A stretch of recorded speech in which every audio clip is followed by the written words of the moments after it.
Miyamoto Musashi, a samurai who lived from 1584 to 1645, is best known for his swordsmanship. He won over 60 duels, and by his own account, he never lost one. The problem is, most people don't know about his secret. They think he was a lone wolf, fighting alone. But it wasn't until he isolated himself for 2 years that he became invincible. So let me ask you, are you ready to tap into your inner power? Because there's a secret to becoming strong, confident, and successful that not many people know about. It's called the art of solitude, and it was this secret that transformed Musashi's life forever. You see, Musashi was a man on a mission. He wanted to be the greatest swordsman in Japan, but he wasn't born with a silver spoon in his mouth. In fact, he had to work his way up from nothing. When he started his journey, he was just a young boy who dreamed of becoming a samurai.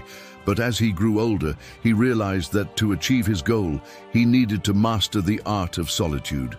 This meant spending long periods of time alone, away from the distractions of the outside world, honing his skills and perfecting his craft. And that's when the transformation happened. After 2 years of intense training in solitude, Musashi returned to the world a changed man. He was stronger, more confident, and more focused than ever before. His swordsmanship skills were unmatched, and he went on to win over 60 duels, cementing his status as a legendary samurai. Now you might be thinking, what does this have to do with me? Well, the truth is that we all have the potential for greatness within us.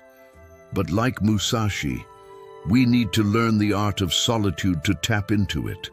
The thing is, our society is designed to distract us at every turn. We're bombarded with notifications from social media, emails, news alerts, and a constant stream of other distractions. But when we allow these distractions to consume us, we lose focus on our goals and we prevent ourselves from reaching our full potential. That's where the art of solitude comes in. By learning how to be alone with ourselves, we can free ourselves from the shackles of distraction and become the best versions of ourselves. In today's fast-paced world, it's easy to feel overwhelmed and burnt out. We're constantly connected to the digital world, and it seems like there's an endless amount of things demanding our attention. But if we're not careful, we can lose ourselves in the noise. That's why it's important to take a step back and really think about why we're doing what we're doing. Are we chasing success for the sake of it, or are we doing it because we want to make a real difference in the world? When we take the time to reflect on our values and what's truly important to us, we can start to eliminate the distractions that are no longer serving us. For example, if you're someone who's always on their phone, ask yourself, is being constantly connected really necessary? Or is it just a habit?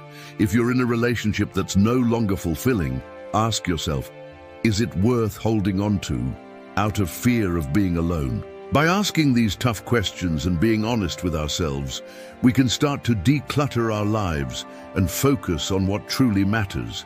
But here's the thing, while it's important to be aware of the distractions that are holding us back, it's equally important to know how to deal with them. That's where the art of solitude comes in.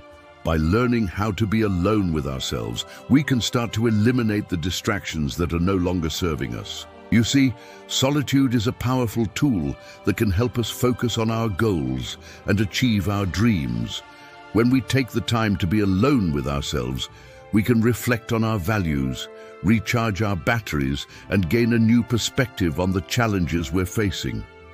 But here's the thing, solitude isn't just about being alone. It's about being connected to ourselves. It's about taking the time to understand our thoughts, feelings, and emotions, and how they're affecting us. So here are 3 ways to grow when you're alone. Number 1,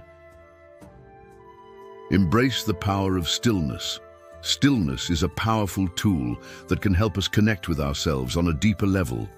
It's in these moments of quiet that we can reflect on our thoughts, emotions, and the things we're grateful for.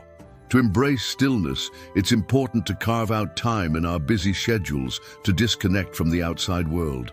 This could mean taking a few minutes each day to sit in silence or going for a walk in nature without our phones or any other distractions.